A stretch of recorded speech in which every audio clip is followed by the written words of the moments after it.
2021 உசிலம்பட்டி சட்டமன்ற தொகுதியில அதிமுகவை சேர்ந்த பி ஐயப்பன் வெற்றி பெற்றிருக்கிறாரு. பார்வர்ட் பிளாக்கை சேர்ந்த திமுக கூட்டணியில PV கதிரவன் தோல்வி அடைந்திருக்கிறாரு.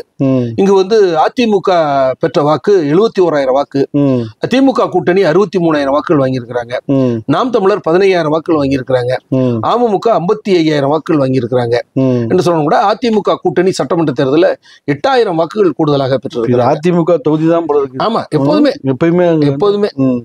ஏதோ பரவாயில்லதான். சரிங்க சார், சரிங்க சார். 2024 மக்களவைத் தேர்தலில் உசிலம்பட்டி சட்டமன்ற தேர்தலில் திமுக 1,09,000 வாக்குகள் வாங்கியிருக்கிறாங்க. அதிமுக 24,000 வாக்குகள் வாங்கியிருக்கிறாங்க. அமமுக 39,000 வாக்குகள் வாங்கியிருக்கிறாங்க. நாம் தமிழர் 16,000 வாக்குகள் வாங்கியிருக்கிறாங்க.